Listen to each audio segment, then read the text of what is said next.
আসসালামু আলাইকুম প্রিয় দর্শক, অন্য মঞ্চের আলাপচারিতায় আপনাদের সকলকে স্বাগত জানাচ্ছি। প্রিয় বন্ধুরা, প্রীতি, সালাম এবং শুভেচ্ছা নেবেন। আমাদের প্রধান বিচারপতি কিন্তু খুব স্বাচ্ছন্দ্য বোধ করতেছেন না। তিনি কিন্তু ব্যক্তিগত আলোচনায় জানিয়েছেন তার খুব কাছের মানুষদের, তিনি হয়তো এইভাবে যদি বিচার অঙ্গন চলতে থাকে এবং প্রধান বিচারপতি হিসেবে যদি তিনি কোনো ব্যবস্থা না নিতে পারেন, কারণ আলটিমেটলি দায় তার কাঁধেও বর্তায়, কারণ হি ইজ দ্য লিডার, সেক্ষেত্রে তিনি পদত্যাগ করে চলে যাবার কথাও ভাবছেন। যদিও ডিসেম্বরে তার বয়স হয়ে যাবে, তার অবসরে যাওয়ার বয়স হবে, কিন্তু তিনি এতটাই ফেড আপ যে তিনি এখন ভাবছেন যে প্রয়োজনে তিনি যে কোনো সময় পদত্যাগ করে চলে যেতে পারেন। এমনি তিনি তাকে যারা চেনেন, তার লাইফস্টাইলটা কিন্তু অনেক বেশি রিল্যাক্স লাইফস্টাইল করে। তিনি একটু কালচারাল মাইন্ডের লোক। হ্যাঁ, তিনি এই এত ঝই ঝামেলা পছন্দ করেন না। যেখানে আমাদের অতীতের প্রধান বিচারপতিরা 7 দিনই কাজ করতেন প্রায়, সেখানে তিনি ছুটি কাটান সপ্তাহে 2 দিন। সেটা তার লাইফস্টাইলের ব্যাপার। কিন্তু এই যে বর্তমানে বিচারালয়ের যে অবক্ষয়, এটা তিনি কিছুতেই নিতে পারছেন। এবং তার বাবাকে যারা চিনতেন, ব্যারিস্টার সৈয়দ ইশতিয়াক আহমেদ, যিনি 91 এবং 96 সালে দুটো তত্ত্বাবধায়ক সরকারের উপদেষ্টা ছিলেন, এবং আমাদের অনেকেরই সৌভাগ্য হয়েছিল ব্যারিস্টার ইশতিয়াক আহমেদের সান্নিধ্য লাভের, এবং তিনি স্বৈরাচার বিরোধী আন্দোলনে খুব আইনজীবীদের মধ্যে সামনের সারির ভূমিকা রেখেছেন। তখনও তার সাথে আমাদের কথা হয়েছে, দেখা হয়েছে, আমাদের মেডিকেল কলেজেও তিনি এসেছেন। তো তার সন্তান হিসেবে, এবং একদম আমার মনে হয় না একদম নষ্ট হয়ে গেছে, কিছুটা বিবেক বোধহয় তার অবশিষ্ট আছে। তো এই কারণে তিনি এখন পদত্যাগের কথা ভাবছেন, এবং তিনি যদি পদত্যাগ করে চলে যান আমি অবাক হব না, কারণ তিনি এই চাপগুলো নিতে পারছেন না। তার উপরে আসিফ নজরুলদের পরোক্ষ চাপ, কেয়ারটেকার গভর্নমেন্ট দিতে হবে, এটা মোটামুটি বিহাইন্ড দ্য সিন একটা ঐকমত্য হয়েছে, কিন্তু কে সেই কেয়ারটেকার গভর্নমেন্ট হবে এবং এই বর্তমান ইউনুসকে কেয়ারটেকার সরকার হিসেবে গেলানোর যে ষড়যন্ত্রটা চলছে, সেইখানেই সৈয়দ ইশতিয়াকের কিছুটা আপত্তি রয়েছে। যাই হোক, আমরা দেখি কি হয়। বিচারাঙ্গনকে, একটা দেশ যখন তার বিচারাঙ্গন যখন ধ্বংসের মুখে যায়, তখন সেই দেশের অনেকগুলো অর্গানিক ক্ষতিগ্রস্ত হয়।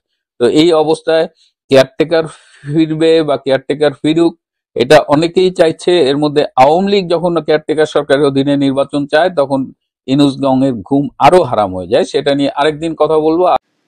বাংলাদেশে আন্তর্জাতিক অপরাধ ট্রাইব্যুনালে মানবতাবিরোধী অপরাধের মামলায় সাবেক প্রধানমন্ত্রী শেখ হাসিনা সহ 3 আসামির বিরুদ্ধে দায়ের করা মামলার রায় সোমবার ঘোষণা করা হবে। রাষ্ট্রপক্ষ চেয়েছে সর্বোচ্চ সাজা অর্থাৎ মৃত্যুদণ্ড দেওয়া হোক সাবেক প্রধানমন্ত্রী শেখ হাসিনাকে। ব্রিটিশ সাংবাদিক ডেভিড বার্গম্যান, যিনি দীর্ঘদিন ধরে বাংলাদেশের আন্তর্জাতিক অপরাধ ট্রাইব্যুনালের বিচার কাজ পর্যবেক্ষণ করছেন, তিনি নিজের ফেসবুক পোস্টে শেখ হাসিনা সহ 3 আসামির বিরুদ্ধে এই মামলার বিচার প্রক্রিয়া নিয়ে 3টি অসঙ্গতির কথা তুলে ধরেছেন। ডেভিড বার্গম্যান মনে করেন, যেহেতু মামলাটি বাংলাদেশের একজন সাবেক প্রধানমন্ত্রীর বিরুদ্ধে, তাই বিচার প্রক্রিয়ায় এই ত্রুটিগুলো অনেক বেশি আন্তর্জাতিক গোষ্ঠীগুলোর নজরে আসবে।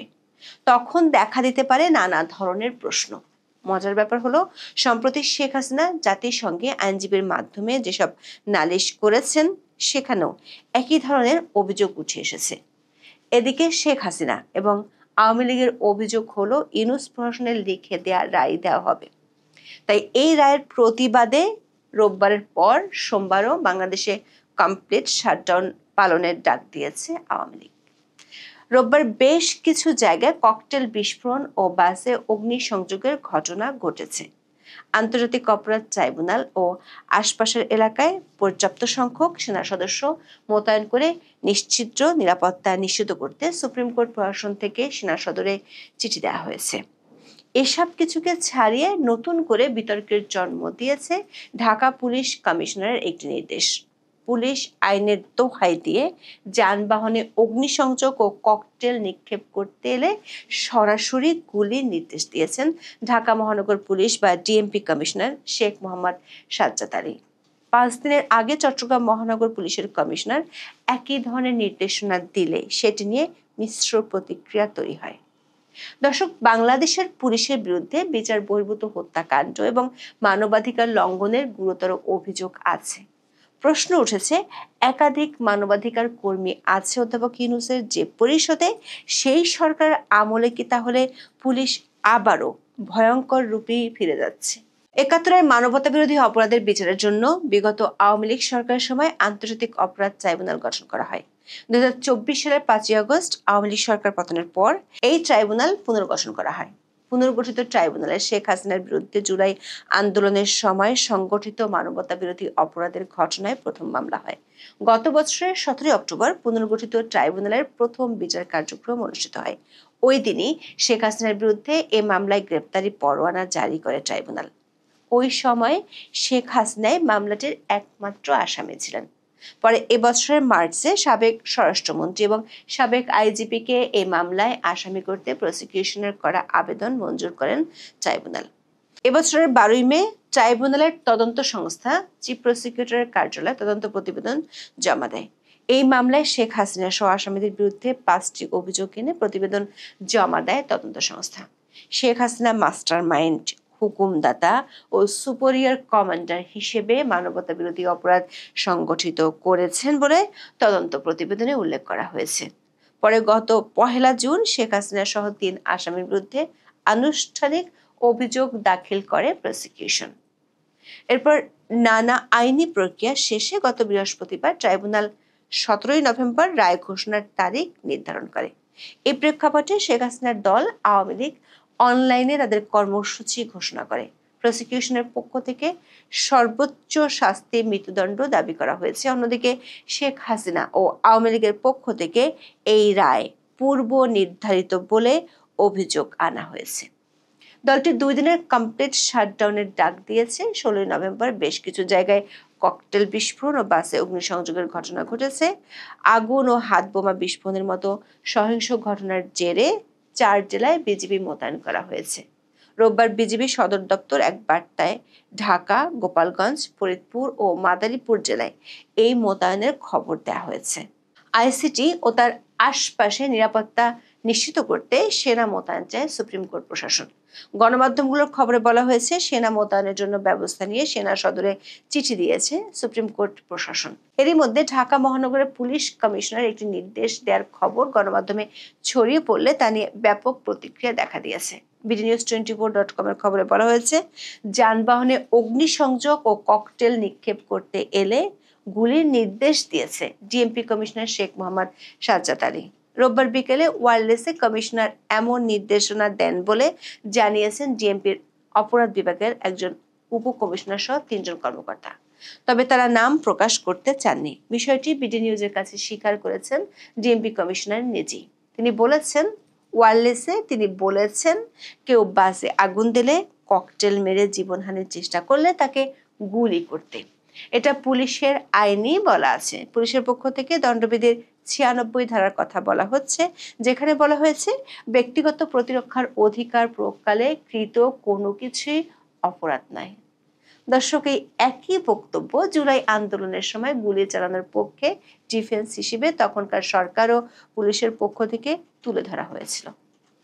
গত সপ্তাহে চট্টগ্রামে কয়েকটি টার্গেট কিলিং এর পর দিশেহারা নগর পুলিশের কমিশনার হাসিব আজিজ অস্ত্রধারী সন্ত্রাসীদের গুলি করে হত্যার নির্দেশ দেন। গত ১১ই নভেম্বর দুপুরে বেতার বার্তার মাধ্যমে এই নির্দেশনা দেন সিএমপি কমিশনার। এর পরদিন সংবাদ বিজ্ঞপ্তি দিয়ে সিএমপি কমিশনার এই সিদ্ধান্তে উদ্বেগ জানায় মানবাধিকার সংস্থা আইন ও সালিশ কেন্দ্র। সংস্থাটি বলেছে, দেশের সংবিধান যে কোনো নাগরিকের জীবনের অধিকার এবং আইনের আশ্রয় পাওয়ার নিশ্চয়তা দেয়। সন্দেহভাজন অপরাধীকেও আইনি প্রক্রিয়া ছাড়া হত্যা বা গুলি চালানোর নির্দেশ কোনোভাবেই গ্রহণযোগ্য নয়। এদিকে শেখ হাসিনার বিরুদ্ধে দায়ের হওয়া মামলাটির বিচার প্রক্রিয়া নিয়ে প্রশ্ন তুলেছেন অন্তর্বর্তী সরকারের সমর্থক হিসেবে পরিচিতরা। ব্রিটিশ সাংবাদিক ডেভিড বার্গম্যান বিগত আওয়ামী লীগ আমলে যুদ্ধাপরাধের অভিযোগে চলা মামলাগুলোর বিচার প্রক্রিয়ার কড়া সমালোচক ছিলেন। এমনকি তখন তাকে আদালত শাস্তিও দিয়েছিল। শেখ হাসিনার বিরুদ্ধে রায় ঘোষণার আগে ডেভিড বার্গম্যান নিজের ফেসবুক পোস্টে ৩টি গুরুতর প্রশ্ন তুলেছেন। প্রথমটি হলো, শেখ হাসিনা ও সাবেক স্বরাষ্ট্রমন্ত্রীর অনুপস্থিতিতে বিচার নিয়ে তিনি প্রশ্ন তুলেছেন। তিনি বলেছেন, বহির্বিশ্বের কাছে অভিযুক্তদের অনুপস্থিতিতে বিচার করা একটি বিতর্কিত বিষয়। তিনি দাবি করেছেন, বর্তমানে কোনো আন্তর্জাতিক অপরাধ ট্রাইব্যুনাল এ ধরনের বিচারের অনুমতি দেয় না। তিনি লিখেছেন, এই বিষয়টি সরকার ঊর্ধ্বতনরা জানেন। এমনকি বেশ কয়েকজন ব্যক্তি সরকারকে পরামর্শ দিয়েছিলেন যে হয় মামলাটি হেগের আইসিসিতে পাঠানো হোক, কিংবা যদি অনুপস্থিতিতে বিচার করা হয় তাহলে অভিযুক্তদের বিশ্বাসযোগ্য ডিফেন্স নিশ্চিত করার জন্য অনুপস্থিতিতে বিচারের ক্ষেত্রে আইনের বিধানগুলো সংশোধন করা উচিত।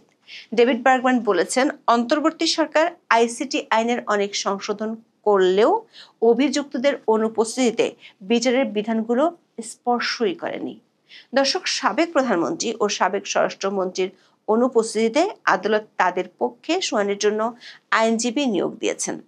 এই আইনজীবী নিয়োগ ও আইনজীবীর কর্মকাণ্ড নিয়ে ডেভিড বার্গম্যান গুরুতর দুটি অভিযোগ বা ত্রুটির কথা তুলে ধরেছেন নিজের পোস্টে। বিষয়টি নিয়ে তিনি গত ৩রা আগস্ট লিখেছিলেন। তিনি বলেছেন, ট্রাইব্যুনাল শেখ হাসিনার পক্ষে যে আইনজীবী নিয়োগ দিয়েছেন তিনি কেবল সাবেক প্রধানমন্ত্রীই নন, তার সঙ্গে অভিযুক্ত সাবেক স্বরাষ্ট্রমন্ত্রী আসাদুজ্জামান খান কামালেরও আইনজীবী। আসাদুজ্জামান খান পলাতক। এটি বড় ধরনের সম্ভাব্য স্বার্থের সংঘাতের সমস্যা তৈরি করে, যা তাদের প্রত্যেকের যথাযথ আইনি সুরক্ষা প্রাপ্তিতে বাধা। কারণ বিচারে এই দুই অভিযুক্ত ব্যক্তির স্পষ্টতই একেবারে ভিন্ন স্বার্থ থাকতে পারে। যেমন ধরুন, স্বরাষ্ট্রমন্ত্রী কিছু নির্দিষ্ট কাজের জন্য প্রধানমন্ত্রীর উপর দায় চাপাতে পারেন, অথবা এর উল্টোটাও হতে পারে। ডেভিড বার্গম্যান বলেছেন, প্রত্যেক পলাতক আসামির পক্ষে অবশ্যই আলাদা একজন আইনজীবী থাকা উচিত। তার চেয়েও গুরুতর অভিযোগ হলো, আদালত নিযুক্ত এই আইনজীবী একজন অভিজ্ঞ ফৌজদারি আইনজীবী, কিন্তু আন্তর্জাতিক ফৌজদারি আইনে মামলা লড়ার মতো তার কোনো অভিজ্ঞতা নাই। তৃতীয় অভিযোগটি হলো, বিচার শুরু হওয়ার মাত্র 5 সপ্তাহ আগে ডিফেন্স লয়াররা প্রসিকিউশনের সাক্ষ্যের পুরো অংশ পেয়েছিলেন। ডেভিড বার্গম্যানের বিষয় হলো, শেখ হাসিনার পক্ষে রাষ্ট্র যে আইনজীবী নিয়োগ করেছে তিনি নিজের প্রস্তুতির জন্য অতিরিক্ত কোনো সময় চাননি। বিচারের প্রথম দিনে যখন তাকে জিজ্ঞাসা করা হয়েছিল যে তিনি কেন মুলতবি চাননি, তখন তিনি উত্তর দিয়েছিলেন যে তিনি প্রয়োজনে এটি করবেন। ডেভিড বার্গম্যানের যুক্তি হলো, যে কোনো যোগ্য আইনজীবী এমন পরিস্থিতিতে শুনানি মুলতবি করার জন্য কঠোর চাপ দিতে পারতেন। তাই এটি অবিশ্বাস্য লাগছে এই ব্রিটিশ সাংবাদিকের কাছে যে কোনো আইনজীবী, বিশেষত যে মামলায় ক্লায়েন্টদের সাথে যোগাযোগ করতে পারছেন না, সেখানে মানবতাবিরোধী অপরাধের 5টি অভিযোগের সাথে জড়িত এত অল্প সময়ের মধ্যে দুজন ব্যক্তির পক্ষে পর্যাপ্তভাবে ডিফেন্স আর্গুমেন্ট তৈরি করতে পারেন। এমনকি এই আইনজীবী আসামিপক্ষের একজন সাক্ষীও আদালতে হাজির করেননি। ডেভিড বার্গম্যানের আশঙ্কা, এই ত্রুটিগুলো আন্তর্জাতিক ক্ষেত্রে এই বিচার প্রক্রিয়ার স্বচ্ছতা নিয়ে প্রশ্ন তুলতে পারে।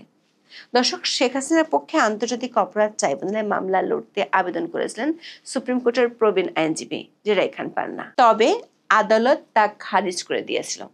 আন্তর্জাতিক অভিজ্ঞ আইনজীবী নিয়োগের চেষ্টাও হয়েছে, সেটিও সফল হয়নি। আওয়ামী লীগের পক্ষ থেকে জাতিসংঘের কাছে এই বিচার নিয়ে যে অভিযোগ করা হয়েছে সেটি হলো, শেখ হাসিনাকে নিজের পছন্দ মতো আইনজীবী নিয়োগের সুযোগ দেওয়া হয়নি। দলটির দাবি, ট্রাইব্যুনাল বা রাষ্ট্র নিজেদের পছন্দ মতো বিবাদী পক্ষের আইনজীবী নিয়োগ করেছে। এসব আইনজীবী নিয়োগে আসামি শেখ হাসিনার সম্মতি নেওয়া হয়নি। এটি একটি বৈশ্বিক নীতির লঙ্ঘন। যে কোনো অভিযুক্ত ব্যক্তির নিজের আইনজীবী বেছে নেওয়ার অধিকার রয়েছে। জাতিসংঘের দায়ের করা নালিশে বলা হয়েছে, মামলাটি পরিচালিত হচ্ছে অস্বাভাবিক দ্রুততায় এবং প্রস্তুতির জন্য আসামিপক্ষকে যথেষ্ট সময় দেওয়া হয়নি। জেরা ও প্রতিরক্ষার সুযোগ সীমিত করা হয়েছে। বিবাদী পক্ষের আবেদনগুলো দ্রুততার সঙ্গে খারিজ করা হয়েছে। আওয়ামী লীগের দাবি কিংবা আইসিটির পর্যবেক্ষকদের যতই মত থাকুক না কেন, সোমবার আদালত রায় ঘোষণা করবে। এখন দেখার বিষয় সেই রায় কি হয় এবং আওয়ামী লীগ সেই রায়ের প্রেক্ষিতে কি প্রতিক্রিয়া দেখায়। ক্যাঙ্গারু কোর্টে আমাদের জননেত্রী, মাননীয় প্রধানমন্ত্রী জননেত্রী শেখ হাসিনার বিরুদ্ধে একটি ফরমাইশি রায় ঘোষণা করা হবে। এই রায়ের আগে এবং পরে কি কি ঘটবে বা ভেতরে ওদের কি কি চিন্তা ভাবনা, এটা নিয়ে আপনাদের সাথে আসলে আজকে কথা বলতে চাচ্ছি। যেটা আপনারা জানেন যে আজকে এবং আগামীকাল টোটাল শাটডাউনের একটা ঘোষণা দেওয়া হয়েছে। টোটাল শাটডাউন আজকে থেকে শুরু হয়েছে। অনেক ভাই বোন, কর্মী, সমর্থক, বাংলাদেশ আওয়ামী লীগের যারা আছেন, আপামর জনসাধারণ অনেকে হয়তো চিন্তা করছেন এখনো তেমন কিছু দেখছেন না কেন। তবে দেখবেন, আমি গ্যারেন্টি দিয়ে বলছি, দেখবেন, অনেক কিছুই দেখবেন, অনেক কিছুই বুঝবেন। তো রাইটটা যেটা দিতে যাচ্ছে এই ইন্ট্রিম গভর্নমেন্ট, যদি বলেন ইন্ট্রিম, আর আমি বলবো যে দখলদার বাহিনী, ওই দখলদার বাহিনী এরা যে রায়টা দিতে যাচ্ছে, সেটা আসলে আগে কি করতে পারে, পরে কি করতে পারে, তাদের প্ল্যানিং কি, সেই বিষয়ে আলোচনা করব। তো আপনারা জানেন যে শেখ হাসিনাকে মোট 19 বার হত্যা করার চেষ্টা করা হয়েছিল। গ্যানেট, গুলি, কোটালীপাড়ায় মুফতি হান্নানের কথা আপনাদের নিশ্চয় মনে আছে, 30 কেজি ওজনের সেই টাইম বোমা, এবং যুদ্ধাপরাধীদের বিচার কার্য যখন চলছিল সেই সময় প্রতিশোধ পরায়ণ হয়ে ওরা কি কি করেছিল, 21শে আগস্টের গ্যানেড হামলা, সেই হামলায় কিভাবে আমাদের নেত্রীকে মানব ঢাল হয়ে এই আওয়ামী লীগের নেতাকর্মীরা বাঁচিয়েছিল, সেসব ঘটনা আপনারা সবাই জানেন। 1988 সালের চট্টগ্রামের লালদিঘির ময়দানের সেই ঘটনাই জানেন। সেদিন 48টা তাজা প্রাণ ঝরে গিয়েছিল। সেটা নিয়ে অবশ্য একসময় একটা গানও হয়েছিল, কারো যদি মনে থাকে তারা বলতে পারবেন, অথবা অনেকেরই মনে নাও থাকতে পারে। সে সময় গানটা হয়েছিল যে 24শে জানুয়ারি আমার ভাইয়ের রক্ত নিলি, হিন্দু মুসলিম বৌদ্ধ খ্রিস্টান এক চিতাতে পোড়াইলি। 48 জন মারা গেল, মাত্র 24 জনের লাশ কালেক্ট করা গিয়েছিল। বাকি 24 জনকে তৎকালীন স্বৈরাচার সরকার পেট্রোল ঢেলে আগুন জ্বালিয়ে দিয়েছিল, তাদের লাশ আর কখনো পাওয়া যায়নি। সেম সেই ঘটনার আঙ্গিকেই প্রতিবার প্রতি 2-3 বছর পর পরেই আমাদের নেত্রীকে হত্যা করার প্রচেষ্টা করা হয়েছে, এ পর্যন্ত 19 বার, কিন্তু কখনোই সফল হয়নি। এইবার 5ই আগস্ট সেম ঘটনা ঘটানোর একটা চক্রান্ত ছিল, যে দোনো বোনকে একসাথে মারা, সেটাও তারা সফল হয়নি। আসলে রাখে আল্লাহ, মারে কে। তো এখন চলেন যে আগে পরে কি ঘটতে পারে। আমার কাছে যতটুকু ইনফরমেশন আছে, এই ইউনুসীয় গভর্নমেন্ট তারা চাচ্ছে সকল পক্ষকে খুশি করে যে শেখ হাসিনার একটা বিচার করবে, যে আপনার 14 বছর বা 18 বছরের একটা সাজা দেবে। সাজা দিয়া সবাইকে দেখাবে যে দেখো আমরা সাজা দিয়েছি, বিচার কার্যক্রম চলমান, একটাতে সাজা দিয়ে দিয়েছি, সুতরাং এই আওয়ামী লীগের নিষেধাজ্ঞা তুলে একটা ইলেকশনে আনানোর ব্যবস্থা করো, কিন্তু ওদের কোথাও দাঁড়াতে দিব না। তার কারণটা কি আমি বলছি আপনার, যেহেতু ইন্টারন্যাশনালি এবং বিশ্বের বিভিন্ন দেশ ইনক্লুসিভ ইলেকশন চাচ্ছে, প্রচন্ড চাপ আছে যে আওয়ামী লীগ বিহীন ইলেকশন হবে না, এটা ইন্টারন্যাশনাল চাপ আছে। এবং ওরাও জানে যে আওয়ামী লীগকে বাহিরে রেখে ইলেকশন এই সরকার করতে পারবে না। যার কারণে একটা নেগোসিয়েশনের চেষ্টা চলছে, যে ঠিক আছে আমরা একটা সাজা দিলাম, এইটাই সাজা, বাকি দেখা যাক, কিন্তু আপনারা ইলেকশনে আসেন, ইলেকশন করেন, তাহলে অন্তত পৃথিবীতে দেখাইতে পারবো যে না, একটা গ্রহণযোগ্য ইলেকশন হয়েছে, সব দল ছিল, আওয়ামী লীগের এমপি দাঁড়াইতে পারে নাই, বা ভোট পায় নাই, বা কোথাও কথা বলতে পারে না, এটা জনগণ চায় না। এই জন্য এই হচ্ছে যে ইন্ট্রিম ইউনুসের একটা প্ল্যান, যে এইভাবে করা যাইতে পারে। কিন্তু ওইদিকে প্ল্যান আর একটা ভিন্ন, সেটা হচ্ছে জামাত ইসলামের প্ল্যান। এই যে ক্যাঙ্গারু কোড, আমরা যে ক্যাঙ্গারু কোডকে বলছি, এই ক্যাঙ্গারু কোডের মূল থিম হচ্ছে যে তারা 14 বছর যাবজ্জীবন একটা সাজা অথবা আমৃত্যু সশ্রম কারাদণ্ড দিয়ে ওনার একটা রায় ঘোষণা করে দিবেন। আর এই রায় ঘোষণা করার সাথে সাথে জামাত, শিবির, এনসিপি, বিএনপি এরা শাহবাগ দখল করবে। শাহবাগ দখল করে 3 দিন 3 রাত প্রচন্ড মিছিল মিটিং হবে।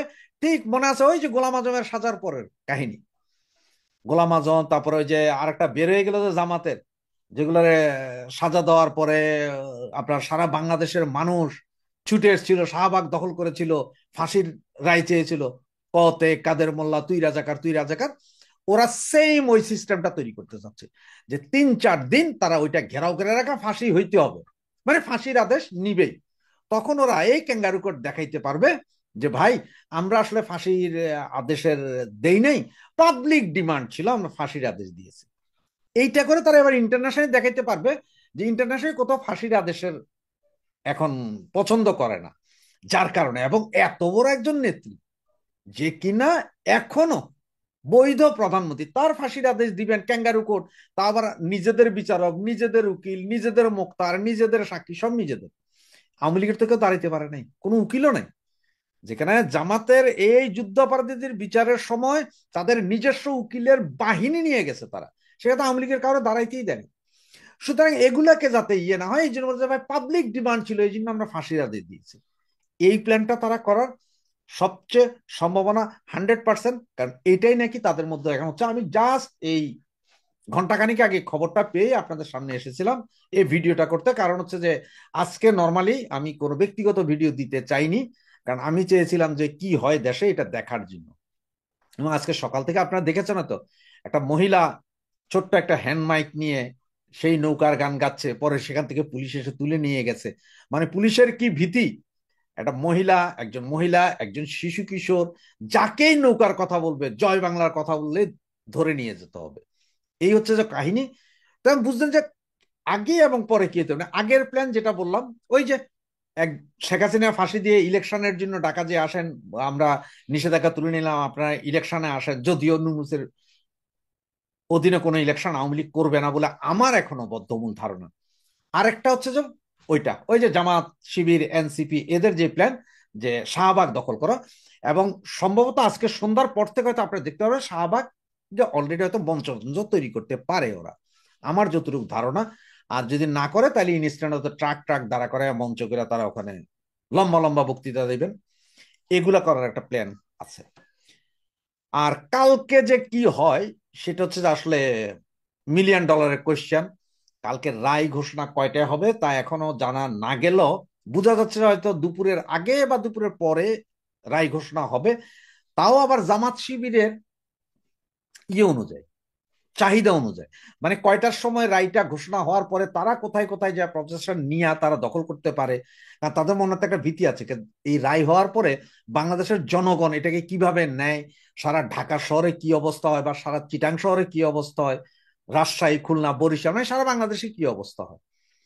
তা আপনাদের অনেক চিটং এর যারা আছেন তারা মনে থাকতে পারে যে খালেদা জিয়ার আমলে মহিউদ্দিন চৌধুরীকে অ্যারেস্ট করা হয়েছিল, চট্টগ্রামের মেয়র ABM মহিউদ্দিন চৌধুরীকে অ্যারেস্ট করা হয়েছিল।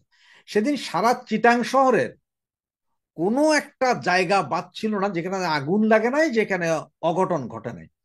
শেখ হাসিনার এই বিচারের রায় হওয়ার পরও সারা বাংলাদেশে কোথায় কোথায় জ্বলে উঠে, কোথায় কোথায় গ্রামীণ স্থাপনা, গ্রামীণ ব্যাংক বা গ্রামীণ ফোন আক্রান্ত হয় সেটা আমরা জানি না। হইতেও পারে কত গ্রামীণ ব্যাংক যে কালকে হয়তো জৈলাপুরা সরকার করে দিতে পাবলিক করতে পারে সেটা আমরা জানি না। তবে কালকে মনে হয় কিছু একটা হবে। স্কুল কলেজ যেগুলো আছে, আমার জানা মতে ঢাকা শহরের অনেক স্কুল কলেজ আগামীকাল তাদের ছাত্রছাত্রীদেরকে না আসার জন্য অলরেডি বারণ করে দিয়েছে, যাই শোনা। অনেকে হয়তো গাড়ি ঘোড়া বের করবে না, তারপরে কি হয় দেখা যাক কালকের দিনটা। তবে আমি যে দুইটা ধারণার কথা বললাম, এই দুইটা ধারণা মিলিয়ে দেখতে পারেন। আমার মনে হয় 99% না 100% দুটোটাই মিলবে। যে কি হয় দেখা যাক। আজকে ঐতিহাসিক 17ই নভেম্বর। ঐতিহাসিক কেন বললাম? আজকের দিনে সাবেক প্রধানমন্ত্রী শেখ হাসিনার যে মামলার রায় আজকে কিন্তু ঘোষণা করার কথা বা ঘোষণা হতে যাচ্ছে। আর এই ইস্যুটাকে কেন্দ্র করে বাংলাদেশ আওয়ামী লীগের পক্ষ থেকে একটা ডাক দেওয়া হয়েছিল 14, 15, 16, 17 সারা বাংলাদেশ ব্যাপী শাটডাউন, লকডাউন কর্মসূচি। তো 14, 15 ততটা বড় ঘটনা না ঘটলেও গতকালকে রাত্রি থেকে যে ঘটনাগুলো ঘটছে, সরকারের পক্ষ থেকে বলা হচ্ছে আওয়ামী লীগের নেতাকর্মীরা এ সকল নাশকতা ঘটাচ্ছে রাত ভর। সবচেয়ে বেশি ভয় পাইছে আমার ধারণা পরিবেশ এবং জলবায়ু নিয়ে যিনি কাজ করেন, আমাদের উপদেষ্টা সৈয়দা রেজওয়ানা হাসান। ওনার বাড়ির সামনে যেভাবে ককটেল ফুটাইছে, ভিতরে ওনার স্ট্রোক করার কথা। এখন কি কি ঘটছে আসুন দেখি আমরা যে রাতভর কি ঘটলো। সন্ধ্যা থেকে রাজধানীর গাবতলী, মিরপুর, মহাখালী, মতিঝিল সহ বেশ কয়েকটি এলাকায় ককটেল বিস্ফোরণের ঘটনা ঘটেছে। অর্থাৎ গতকালকে রাজধানী ঢাকা ককটেলের শহর হয়ে গিয়েছিল। রাজধানীর কারওয়ান বাজারের মেট্রো স্টেশনের নিচে প্রথমে দুটি ককটেল বিস্ফোরণ হয়। এর কিছুক্ষণ পর রাজধানীর সেন্ট্রাল রোডের পাশেই পরিবেশ উপদেষ্টা রিজওয়ানা হাসানের বাসার সামনে পরপর দুটি ককটেল বিস্ফোরণের ঘটনা ঘটে। এরপরে আমরা দেখছি যে গাবতলী এলাকায় ব্যাগে ভরে 3টি ককটেল নিক্ষেপ করেছে দুর্বৃত্তরা। এর মধ্যে একটি বিস্ফোরিত হলেও দুটি অক্ষত ছিল। অপরদিকে রাজধানীর মহাখালীর আমতলী এলাকায় রাস্তার উপর ককটেল বিস্ফোরণের ঘটনা ঘটেছে। অপরদিকে মতিঝিল TNT বাস স্ট্যান্ড এলাকায়ও ককটেল বিস্ফোরণের ঘটনাটি ঘটল। তবে এই সকল ঘটনায় তেমন কেউ আহত হয়নি। অন্যদিকে এই রায়কে ঘিরে আজকে সারাদিন যে কোনো সহিংসতা হতে পারে আর বিশৃঙ্খলা হতে পারে। এগুলোকে ঠেকাতে ঢাকা শহরের বিভিন্ন স্থানে চেকপোস্ট বসিয়েছে ঢাকা মেট্রোপলিটন পুলিশ। আর সেই সঙ্গে যে কোনো ধরনের অপ্রীতিকর ঘটনা এড়াতে সতর্ক অবস্থানে আছে আইন শৃঙ্খলা বাহিনী। ইতিমধ্যেই আপনার গুরুত্বপূর্ণ জোন হিসাবে কানেক্ট করা হয়েছে বিভিন্ন জায়গাকে। আর আইন শৃঙ্খলা পরিস্থিতি নিয়ন্ত্রণে রাখতে ঢাকা সহ 4 জেলায় বিজিবি মোতায়েন করা হয়েছে। অতিরিক্ত সতর্কতামূলক ব্যবস্থার অংশ হিসাবে ঢাকা, গোপালগঞ্জ, ফরিদপুর, মাদারীপুরের মাঠে আছে বিজিবিরা। আর গণঅভ্যুত্থানের সময় সংগঠিত মানবতা বিরোধী অপরাধের মামলায় শেখ হাসিনা সহ 3 জনের বিরুদ্ধে যে মামলাটি হয়েছে সেই মামলাটির রায় আজকে ঘোষণা হবে, যা সরাসরি সম্প্রচার করবে বাংলাদেশ টেলিভিশন। রায়কে ঘিরে যে কোনো পরিস্থিতিকে মোকাবিলা করতে সেনাবাহিনীও মাঠে আপনার কি বলা হয় যে নিয়োজিত আছে। এছাড়া রাজধানী জুড়ে ব্যাপক তল্লাশি চলছে গেল 2 থেকে 3 দিন যাবৎ। বিভিন্ন মেস, ছাত্রাবাস বা ধরেন যে হোটেলগুলো আছে ভাসমান, এই হোটেলগুলোতেই কিন্তু আসলে যথেষ্ট পরিমাণ নজরদারি করা হচ্ছে। আর ঢাকাতে যারা ঢুকছেন তাদেরকেও সেলফোন থেকে শুরু করে হোয়াটসঅ্যাপ অনেক কিছুই কিন্তু চেকিং করা হচ্ছে। আর অপরদিকে পুলিশের পক্ষ থেকে আপনার স্পষ্ট বার্তা আছে, যেহেতু গেল কয়েকদিনে ককটেল বিস্ফোরণ একটা মুড়ির মতন হয়ে গেছে অথবা আতশবাজি ফুটানোর মতনই হচ্ছে, যদিও আলহামদুলিল্লাহ তেমন বড় কোনো ঘটনা ঘটে নাই, বাট ঘটতেছে তো, যে কোনো সময় একটা বড় ঘটনা ঘটতে পারে। সেই জন্য ডিএমপির পক্ষ থেকে নির্দেশনা দেওয়া হয়েছে কোনো মানুষের দিকে, কোনো যানবাহনের দিকে, কোনো রাষ্ট্রীয় প্রতিষ্ঠান অথবা বেসরকারি প্রতিষ্ঠান কোথাও যদি কেউ ককটেল ছুড়ে তাকে সরাসরি পুলিশ গুলি করে খুলি উড়িয়ে দিতে পারবে। বুঝতেই পারছেন আজকে হয়তো অনেক ঘটনা ঘটবে, দেখা যাক কি হয়। ভালো থাকুন, আসসালাম। পত্রপত্রিকার খবর যদি পড়েন না, আপনার মনে হবে দেশে কি যেন হচ্ছে, এটা কি একটা কারফিউ ভাব নাকি কোনো কিছু একটা ঘটতে আছে। 17 তারিখ কমপ্লিট শাটডাউন শব্দ ব্যবহার করেছে বিবিসি। এটা সামনে রেখে পুলিশের, এর আগে আমরা বলেছিলাম রণসজ্জা, এখন তো রণসজ্জা না, এখন দেখি যে তার চেয়ে বেশি কিছু যদি থাকে, তৃতীয় বিশ্বযুদ্ধের সাজসজ্জার মতো। তার মধ্যেও ঘটনা ঘটে চলছে। ঘটনা কি ঘটেছে? আপনার এই সরকারের সময় খুব আলোচিত উপদেষ্টা সৈয়দা রেজওয়ানা হাসান, তার বাসার সামনে ককটেল বিস্ফোরণ ঘটেছে। পরিবেশ, বন ও জলবায়ু পরিবর্তন এবং পানি সম্পদ মন্ত্রণালয়ের উপদেষ্টা সৈয়দা রিজওয়ানা হাসানের বাসার সামনে 2টি ককটেল বিস্ফোরণের ঘটনা ঘটেছে।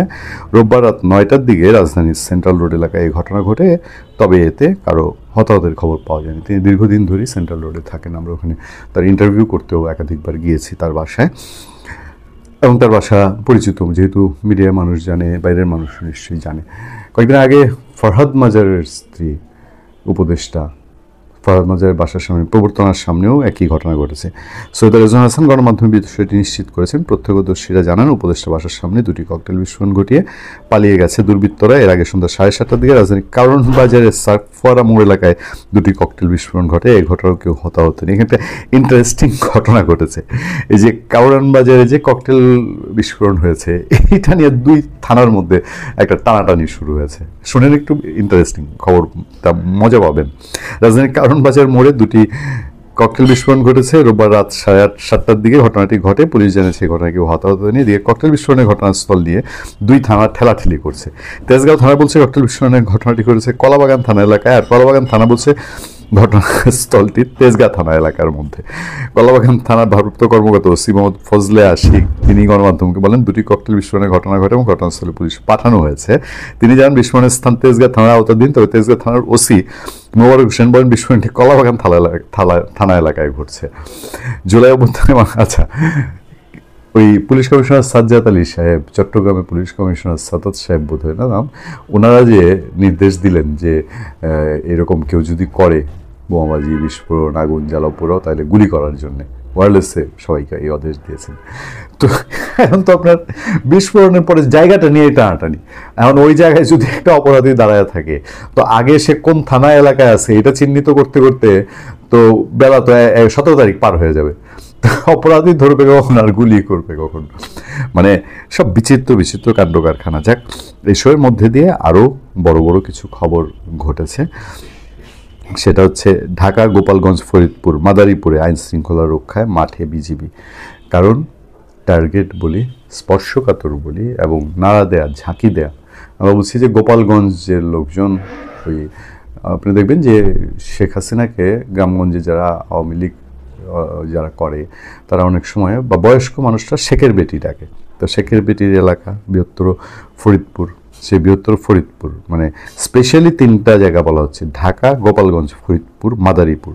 গোপালগঞ্জ, ফরিদপুর, মাদারীপুর, এই 3টা জায়গাকে বিজেপি তার আওতায় নিয়ে আসছে। ঢাকা, গোপালগঞ্জ, ফরিদপুর ও মাদারীপুরের সার্বিক নিরাপত্তা সহ আইন শৃঙ্খলা পরিস্থিতি স্বাভাবিক রাখতে মাঠে দায়িত্ব পালন করছে বর্ডার গার্ড বাংলাদেশ।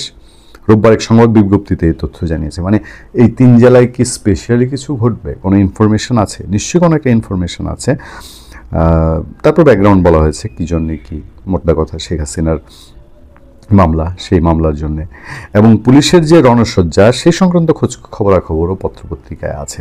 হাসিনার রায় সোমবার, যে কোনো পরিস্থিতি মোকাবেলায় প্রস্তুত পুলিশ প্রস্তুতি সম্পর্কে আমি আপনাদেরকে জানিয়েছি। তারা একেবারে বলতে পারেন যে না, কিছুই করতে দিব না, এমন একটা সিচুয়েশন। কিন্তু কোত্থেকে যেন মানুষ চুপচাপ বসে যায়। আর পুলিশ শুধু না, এবার আমি সেদিন বলেছিলাম যে বিএনপি এখন আর ঝাঁপায়া পড়বে না আওয়ামী লীগ ঠেকাতে। এটা বিএনপি একটা কৌশল নিয়েছে যে এখন ঠেকাইতে গেলে এই বিপদটা একসময় তার কাছে আসতে পারে। কিন্তু জামাতে ইসলামী বসে নেই। খবরটা হলো, না ভোট প্রচারকারীরা নিরপেক্ষ নির্বাচন সংস্কার চায় না। জামাত সহ 8 দল, এবং এই 8 দল আপনার মাঠে থাকবে। এই 8 দল তারা এই শেখ হাসিনার মামলা মোকাবেলায় তারা মাঠে তাদের নেতাকর্মীদের নিয়ে উপস্থিত থাকবে। তার চেয়ে ইন্টারেস্টিং ঘটনাটা ঘটিয়েছেন আমাদের স্বরাষ্ট্র উপদেষ্টা। মানে বলতে গিয়ে এই যে ওই দিনের তো নার্ভাসনেসটা আপনারা দেখেছেন, ওই দিন উনি পরে কথাবার্তায় খেয়ে হারিয়ে ফেলছেন যে কি বলবেন না বলবেন, মানে রাস্তা ফাঁকা, এটা বলতে গিয়ে তিনি মানে ধামাচাপা দিতে পারছিলেন না। উনি এমন এক কথা বলেছেন স্বরাষ্ট্র উপদেষ্টা যে শেখ হাসিনার বিরুদ্ধে রায় যাই দিক তা কার্যকর হবে। আমি প্রশ্ন করেছিলাম শোয়েব চৌধুরীকে, আমাদের আলোচক, যে এটার অর্থটা কি? এটার অর্থটা আমি বুঝিনি, আমি এখনও বুঝে পাচ্ছি না। স্বরাষ্ট্র উপদেষ্টা লেফটেন্যান্ট জেনারেল অবসরপ্রাপ্ত মোহাম্মদ জাহাঙ্গীর আলম চৌধুরী বলেছেন, মানবতা বিরোধী অপরাধের দায়ে শেখ হাসিনার বিরুদ্ধে চলমান মামলায় আন্তর্জাতিক অপরাধ ট্রাইব্যুনাল আগামীকাল সোমবার রায় যাই দিক তা কার্যকর হবে। দেশে যে কোনো ধরনের বিশৃঙ্খলা ঠেকাতে আইন শৃঙ্খলা বাহিনী প্রস্তুত। তিনি এক প্রশ্নে এসব কথা উত্তরে বলছেন। তো ওনার তো একজন কর্মীর ডিসি সাহেব আছেন রমনায়, মাসুদ সাহেব কি পরে রায়ের পরোয়ানা দিয়ে ইন্ডিয়া পাঠিয়ে দেবে নাকি, ধরে নিয়ে আসো ইন্ডিয়া থেকে, নাকি এনসিপি ওদের পাঠাবে? শেখ হাসিনার ধরেন রায় ফাঁসি হয়ে গেল, যে তারপরে ফাঁসির আদেশটা নিয়ে নাকি উনি যাবে। ওনাদের তো আবার চিঠিপত্রে ইন্ডিয়ার দেয় না গুরুত্ব, ওনাদের অনুরোধ রাখে না। শেখ হাসিনা ইন্টারভিউ দিতে না করে তো আরও বেশি ইন্টারভিউ দেয়। ভালো থাকবেন।